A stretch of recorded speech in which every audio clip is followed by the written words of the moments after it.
In the soft embrace of dawn, light filtered through the lofty windows of Caesar's chamber, awakening him to a Rome unfurling in vibrant hues.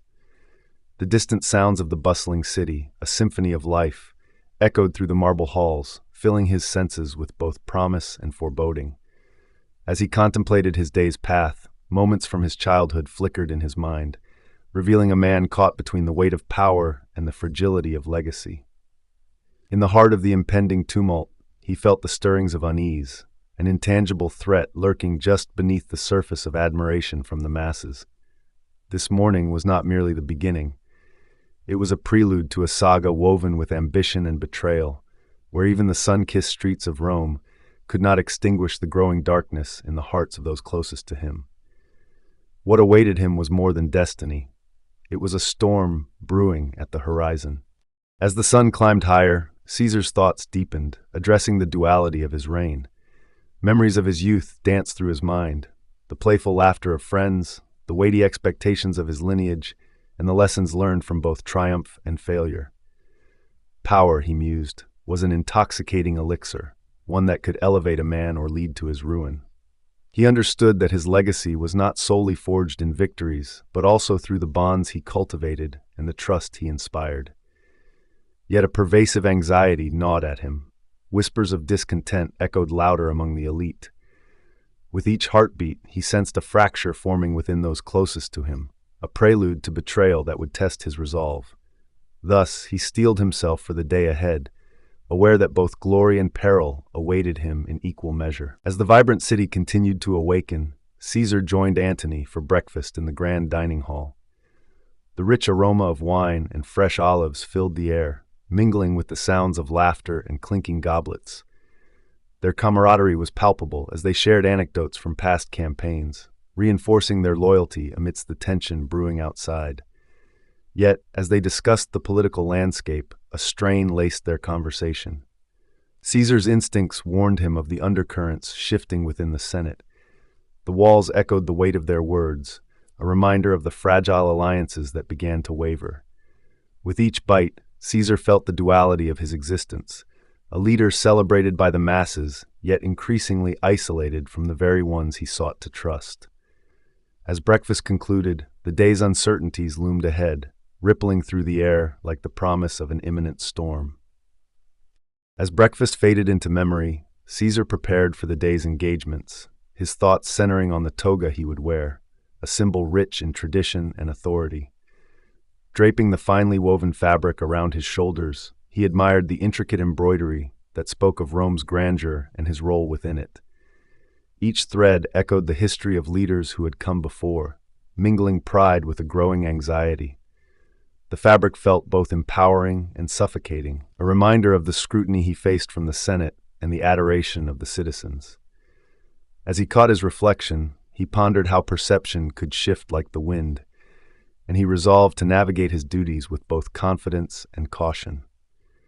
With a deep breath, he stepped into the sunlight, ready to embrace the pulse of the city and the weight of his destiny. What lay ahead would challenge the very essence of his rule. Stepping into the vibrant streets of Rome, Caesar was greeted by the enthusiastic cheers of citizens, their faces beaming with admiration. As he navigated through the throngs, their praises washed over him, invigorating yet unnerving. The adoration felt like a warm embrace, but underneath it lay the unsettling murmurs of dissent from a faction of the Senate. Each smile he returned was layered with the complexity of his position. These moments of connection were intertwined with fears of conspiratorial intent brewing among his closest advisors.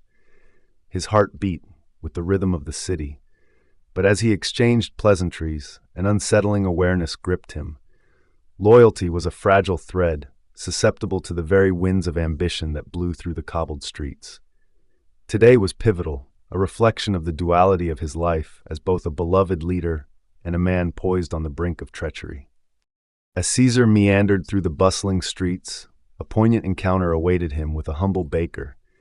The baker, who had often fed Caesar's troops, greeted him with a genuine smile, a reminder of the simpler connections that grounded him. They exchanged pleasantries, and the sweet aroma of freshly baked bread enveloped them, creating a moment suspended in time. This connection to the populace fueled Caesar's resolve, reinforcing his understanding of their struggles and hopes.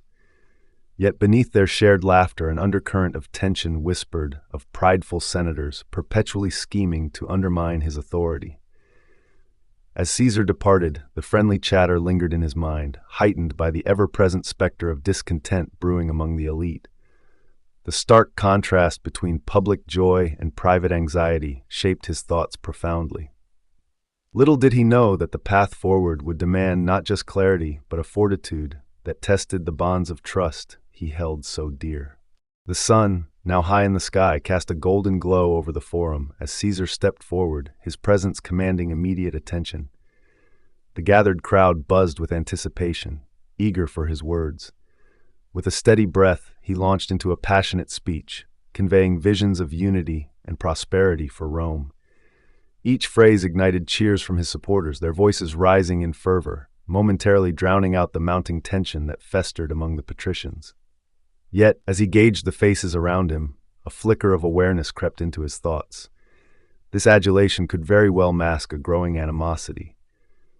Underneath the surface, whispers of dissent circulated like poison, threatening to disrupt the harmony he strove to maintain. As he concluded with a powerful call to collective strength, a sense of foreboding washed over him, reminding him that not all who applauded were friends. The storm on the horizon was drawing near. As he stepped away from the podium, the cheers of the crowd still echoing in his ears, Caesar was acutely aware of the tension brewing among the elite. In hushed tones, whispers floated in the air, laden with conspiratorial intent that sent chills down his spine. Seated in private corners and dimly lit halls, those he once regarded as allies now exchanged furtive glances and pointed words, weaving a tapestry of discord beneath the surface of loyalty. The vibrant spirit of the day was marred by this unspoken threat, each murmur intensifying the weight of his responsibilities. A knot of uncertainty twisted in his gut as he considered the implications of their scheming. Could the very foundation of his leadership be at risk? With determination ignited in his heart, Caesar knew he must act swiftly. The web of betrayal was tightening, and he needed to navigate it with cunning and vigilance. Amidst the lingering echoes of his speech, preparations for the evening banquet commenced with a bustling energy that filled the air. Servants moved purposefully, arranging lavish displays of food and drink, while laughter floated through the hallways like a melody meant to uplift. Yet, even in this atmosphere of festivity, unease threaded through Caesar's thoughts, a dissonance he could not ignore. As he surveyed the grandeur being set for the celebration, a keen awareness of the political landscape tightened within him. Each toast and cheer held the potential for unity or division. Behind the smiles, he sensed the precariousness of trust. Building connections in public, he knew, was at odds with the silken treachery lurking among his closest allies.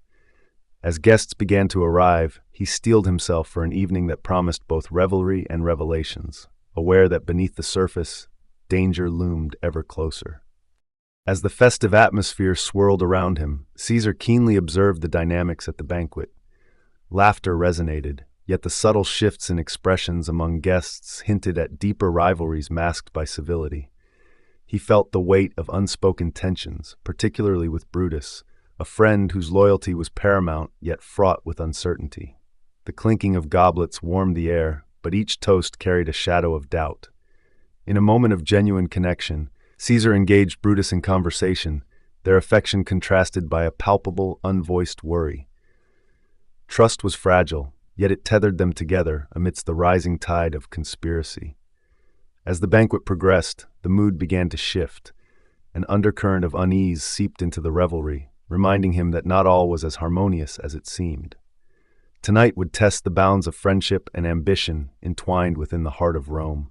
A reckoning was on the horizon, waiting to unfurl. In the wake of their conversation, Caesar and Brutus sat in a moment of silence, the laughter and toasts around them blending into a distant murmur. The air between them was thick, charged with the weight of unsaid words, as though the very fabric of their friendship trembled under the scrutiny of the uncertain times. Caesar's heart raced, an instinctive awareness stirring within him, a recognition that trust was becoming an increasingly precarious treasure. As he scanned the faces in the room, Old alliances appeared to fray, tension simmering just below the surface, ready to erupt. "Brutus," he finally said, his voice steady yet tinged with urgency, "we stand at a precipice." The gravity of his words settled heavily in the space between them. The night was far from over, and the swirling uncertainties hinted that what they treasured most could soon unravel in ways they dared not anticipate. The realization loomed large. Their destinies were intertwined in ways that might one day challenge even their deepest bonds. As the evening unfolded, the atmosphere shifted from jubilant celebration to a subtle tension that gripped the air.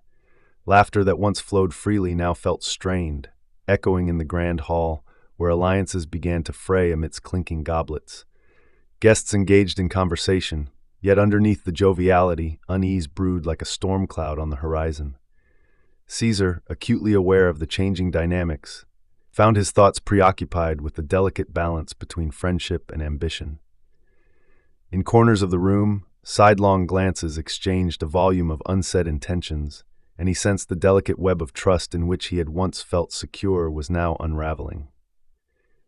The night, initially promising, turned somber as the specter of betrayal loomed larger.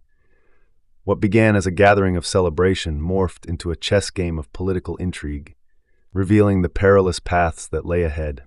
The true test of loyalty and resolve was about to commence. Entering the Theatre of Pompey, the atmosphere shifted dramatically. The bustling crowd, previously alive with laughter and camaraderie, now bristled with a tension that prickled at Caesar's senses. As he navigated the stone corridors, the air thickened with murmurs, veiled discussions that hinted at plots unfolding in the shadows of power. Each visage he encountered was a potential friend or foe, and the space felt charged with unspoken accusations and hidden agendas. Caesar's heart raced in rhythm with the unease that settled over the gathering. He recalled Brutus's earlier words, a bond now tinged with uncertainty. Here, amidst the anticipation of drama on the stage, a far graver performance was set to play out before him. Whispers intensified, revealing veils of conspiracy woven tightly within the fabric of his trusted circle. This was a moment of reckoning, a crossroads that would determine both his fate and the fate of Rome. The atmosphere inside the Theatre of Pompey was heavy, the whispers sharpening into accusations, forcing Caesar to confront the gravity of his increasingly isolated position. He could feel the tension amongst his closest allies, a silence that spoke louder than any declaration of loyalty. As he glanced around, he saw the faces of those he once considered friends, now hardened with resolve, their thoughts veiled behind expressions of feigned concern. It was a gathering ripe for betrayal, the very essence of trust slowly corroding before his eyes. Suddenly, with a commanding presence, the conspirators emerged from the crowd, their intentions laid bare. Betrayal hung in the air like a noxious fog, and Caesar's heart raced, knowing he stood at the precipice of a pivotal moment.